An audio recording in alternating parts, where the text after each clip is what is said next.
हे science lovers, यहाँ हूँ मैं विपिन यादव, या जिसे आप प्यार से बुलाते हैं विपिन भैया। आज हम साइंस के पार्टनर साइंस की रहस्यमय दुनिया में एक और कदम बढ़ाएंगे और कुछ नया सीखेंगे। आप सभी का स्वागत है आपके छोटे से परिवार में। जैसा कि आप सभी जानते हैं, हम लोगों ने फिजिक्स की फर्स्ट यूनिट स्टार्ट कर दी थी, प्रकाश परावर्तन तथा अपवर्तन।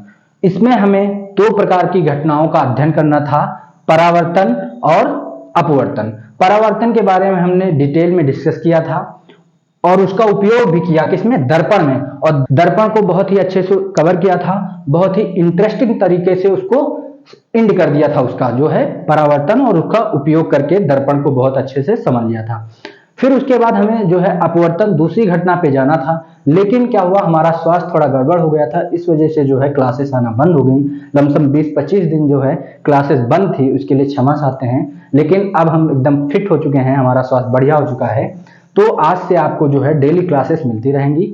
आज के इस लेक्चर में जो है अपवर्तन की घटना का अध्ययन करते हैं और इसको बहुत ही अच्छे से कवर करते हैं।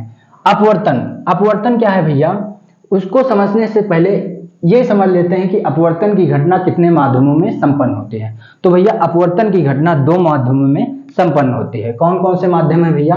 पहला माध्यम है हमारा विरल। कौन सा माध्यम है? विरल। दूसरा है सघन। विरल में क्या होता है, प्रकाश की चाल अधिक होती है और सघन में प्रकाश की चाल कम होती है। ठीक ना भैया, दो प्रकार के माध्यम, सघन और विरल। ठीक ना, जैसे फॉर एग्जांपल आप मान लीजिए एक ऐसे रास्ते पे जा रहे हैं, मार्ग पे जा रहे हैं, जिसपे क्या है, कीचड़ है, थोड़ा क्या है, कीचड़ है। तो उसमें क्या हो जाएगी, आपकी स्पीड क्या हो जाएगी, स्लो हो जाएगी। तो वो माध्यम कैसा होगा, आपका सघन होगा। क्या हो जाएगा, सघन होगा। और अगर आप नए हाईवे पे एकदम जा रहे हैं, 4-4 की स्पीड से जाएंगे, तो वो माध्यम कैसा है, आपका विरल है। जिसमें 90 में जा रहे हैं वो कैसा, विरल है। और जिसमें 10 की स्पीड या 20 की स्पीड में जा रहे हैं वो कैसा है, सघन है। तो माध्यम पे डिपेंड करता है कि आपकी स्पीड कैसी होगी। अगर नया एकदम हाईवे है तो आप चले जाएंगे, वो माध्यम आपका विरल होगा। अगर रास्ता खराब है, गड्ढे सड्ढे हैं, पानी सानी भरा है, तो वो माध्यम सघन होगा और उसमें आपकी स्पीड क्या हो जाएगी, स्लो हो जाएगी। ठीक वैसे प्रकाश के साथ होता है। अगर माध्यम विरल है तो प्रकाश की चाल स्पीड से चलेगी, मतलब चाल अधिक होगी। और अगर सघन है तो प्रकाश की चाल क्या हो जाएगी, कम हो जाएगी। ये दो माध्यम थे और माध्यम में कैसे क्या होता है उसको हम लोगों ने समझ लिया। अब चलिए समझते हैं अपना टॉपिक, अपवर्तन।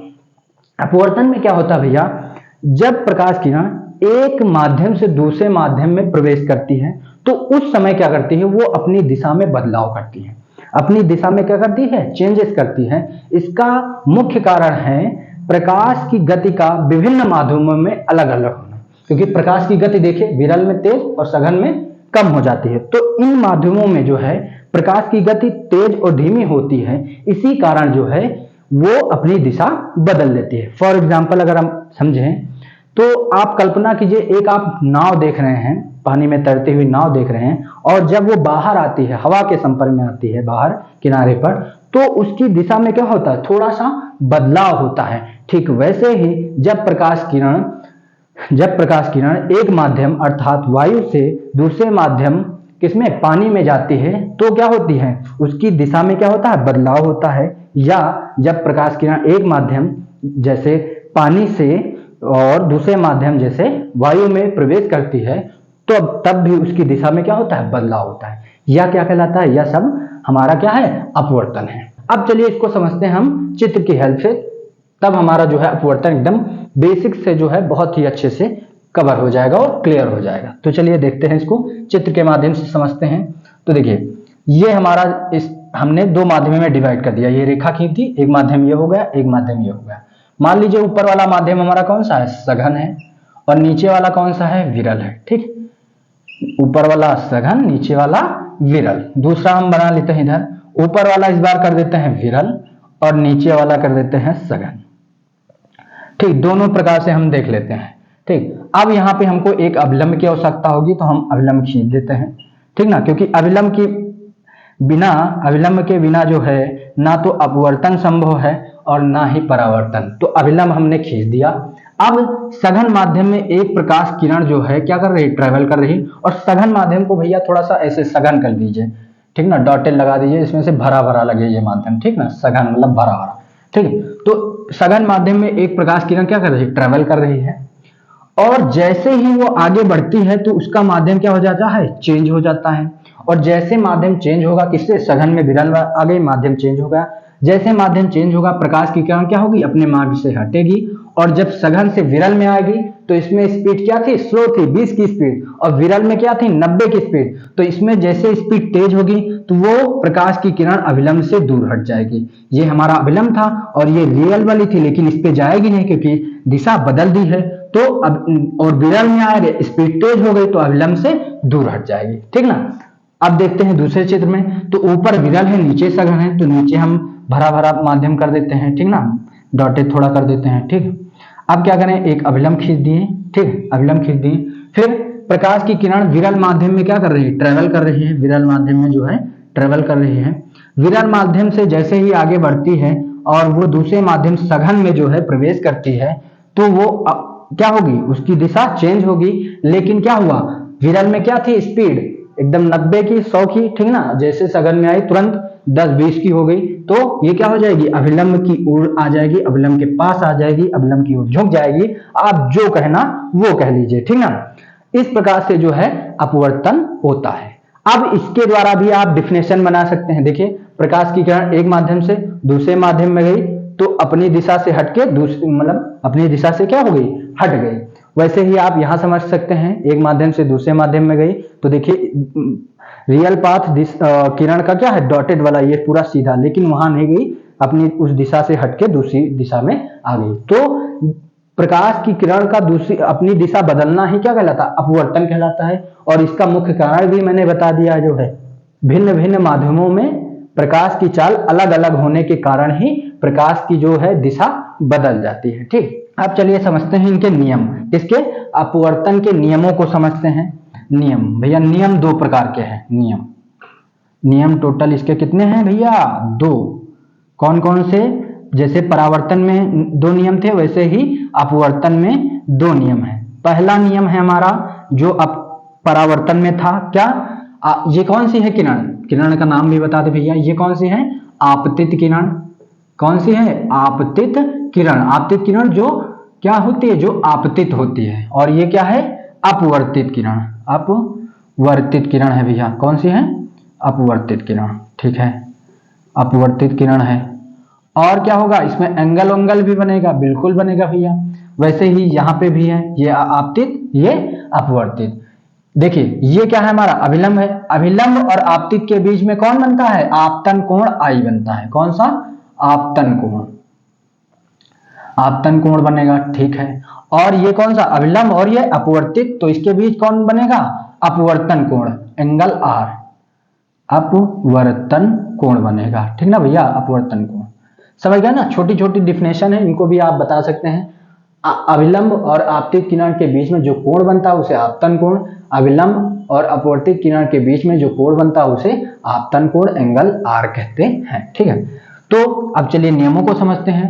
ये पहला नियम हो जाएगा एंगल वाला, एक होता है परावर्तन में हमने देखा था, एंगल वाला नियम देख रहा था, साइन आई बराबर साइन आर। दूसरा नियम क्या था, आपतित किरण अपवर्तित किरण किस पे थी, एक ही बिंदु पे थी। इसमें भी वैसे ही है, देखिए ये पॉइंट, देखिए इस पे क्या है, ये देखिए अभिलंब भी इसी पॉइंट से जा रहा है, आपतित किरण भी इसी पॉइंट से है, और इसी पॉइंट से कौन सी किरण, अपवर्तित किरण भी निकली है। तो तीनों बिंदु क्या है, तीनों ही किरणें किस पे हैं, एक ही बिंदु पे होती हैं, तीनों एक ही बिंदु पर होती हैं, तीनों किरणें जो है एक ही बिंदु पर स्थित है। आप पूरी लैंग्वेज लिख सकते हैं कि आपतित किरण, अपवर्तित किरण तथा अभिलंब एक ही बिंदु पर स्थित होते हैं, तीनों एक ही बिंदु पर स्थित होते हैं, ठीक, स्थित हैं, ठीक। दूसरा रूल क्या है भैया, देखिए दूसरा रूल एंगल का है। देखिए जितने कोण पर ये किरण क्या हो रही, आपतित हो रही है, उससे ज्यादा कोण पे क्या हो रही, परावर्तित हो रही है। वैसे ही यहाँ क्या होगा, एंगल आई होगा, और यहाँ क्या होगा, एंगल आर होगा। देखिए यहाँ एंगल ज्यादा है, यहाँ एंगल कम है, तो यहाँ बराबर तो नहीं होगा। यहाँ क्या होता है, यहाँ होता भैया आपतन कोण की ज्या मतलब भैया साइन होता है, आपतन कोण की ज्या यानी कि साइन क्या होगा, आई, साइन आई, एंगल क्या होगा आई, और ज्या मतलब साइन। तो आपतन कोण की ज्या साइन आई, अपवर्तन कोण कीजिए sin r, अपवर्तन कोण क्या है एंगल r, तो sin r कर दिया, बराबर होता है नियतांक, बराबर होता है क्या भैया नियतांक, क्या होता है नियतांक, और नियतांक को भैया हम n से डिनोट करते हैं, नियतांक को किससे डिनोट करते हैं n से डिनोट करते हैं, और नियतांक को n से डिनोट करते हैं, और इस n को भैया हम कहते हैं अपवर्तनांक, क्या कहते हैं अपवर्तनांक, क्या कहते हैं अपवर्तनांक कहते हैं, ठीक ना भैया, क्या कहते हैं भैया अपवर्तनांक कहते हैं, ठीक। इस प्रकार जो है आप अपवर्तन को बहुत अच्छे से समझ सकते हैं और उनके नियमों को भी अच्छे से कवर कर सकते हैं। दो नियम है, वही पहला वही बिंदु पे तीनों चीजें एक ही पॉइंट पे होंगे, और दूसरा एंगल वाला sin i by sin r equals to नियतांक, और इसे n से डिनोट करते हैं, और इस n को क्या कहते हैं अपवर्तनांक कहते हैं, और इसे भैया इसे नोट कर लें, ये जो है आपको और ऑप्शनल में मिल सकता है, स्नेल का नियम भी कहते हैं, क्या कहते हैं स्नेल का नियम भी कहते हैं, बहुत इंपॉर्टेंट है, काले पेन से लिख लें नोट करके, नियम कहते हैं स्नेल का नियम कहते हैं, ठीक। अब हम समझेंगे भैया अपवर्तन कितने प्रकार का होता है, क्या समझेंगे भैया अपवर्तन जो है कितने प्रकार का होता है, दो नियम तो हैं वो समझ लिए, और इसमें एक क्या टर्म आया अपवर्तनांक, सॉरी अपवर्तनांक, अपवर्तन नहीं, अपवर्तनांक कितने टाइप का होता है वो समझेंगे। अपवर्तनांक जिसे किससे डिनोट किया था स्मॉल n से। अपवर्तनांक जो है भैया वो टोटल जो है दो टाइप के होते हैं, निरपेक्ष अपवर्तनांक, दूसरा है भैया सापेक्ष अपवर्तनांक। निरपेक्ष अपवर्तनांक क्या होता है भैया, पहले इसका फॉर्मूला समझ लेते हैं, उसके बाद जो है इसकी डिफिनेशन समझते हैं। n बराबर होता है भैया c बाई v, और ये होता है भैया n21 n21, ठीक ना, दूसरा माध्यम पहला माध्यम, और बराबर इसका फॉर्मूला खुलता है n2 बाई n1, ठीक। पहले हम निरपेक्ष को समझते हैं। c क्या है भैया हमारी, c है निर्वात में प्रकाश की चाल कितनी होती है भैया, निर्वात में प्रकाश की चाल होती है 3 × 10⁸ मीटर पर सेकेंड, इतनी होती है भैया निर्वात में प्रकाश की चाल। और भैया जो ये v है ये क्या है माध्यम में प्रकाश की चाल, प्रकाश की चाल कह लें या गति कह लें, ठीक ना, ये बात एक ही है, ठीक। अब चलिए इसकी डिफिनेशन समझते हैं। निरपेक्ष अपवर्तनांक क्या है, एक प्रकार का गुणांक होता है, क्या होता है एक प्रकार का माध्यम का क्या होता है गुणांक होता है, जो हमें बताता है, क्या बताता है उस माध्यम में प्रकाश की गति निर्वात में प्रकाश की गति की तुलना में कितनी है, क्या बताता भैया उस माध्यम में प्रकाश की गति या चाल निर्वात में प्रकाश की गति या चाल की तुलना में कितनी है, ये हमें क्या बताता है निरपेक्ष अपवर्तनांक बताता है, क्या बताता है भैया निरपेक्ष अपवर्तनांक बताता है, और इसका फार्मूला है n बराबर c बाई v। फार्मूला भैया इंपॉर्टेंट है, इसमें न्यूमेरिकल आते हैं, ठीक ना, तो फार्मूला आप समझ लें और उसको याद कर लें। दूसरा भैया सापेक्ष अपवर्तनांक, इसका फार्मूला क्या है n21 = n2 बाई n1, ऐसे ये खुलता है। ये क्या है, ये भी एक प्रकार का गुणांक ही होता है। ये इसमें क्या है दो माध्यमों, पहला ये क्या है दूसरा माध्यम, इसको भी समझ लें, दूसरे माध्यम का अपवर्तनांक, इसे क्या n2 क्या है दूसरे माध्यम का अपवर्तनांक, और n1 क्या है पहले माध्यम का अपवर्तनांक, n1 क्या है भैया पहले माध्यम का अपवर्तनांक, ठीक, दूसरे माध्यम का अपवर्तनांक और पहले माध्यम के अपवर्तनांक।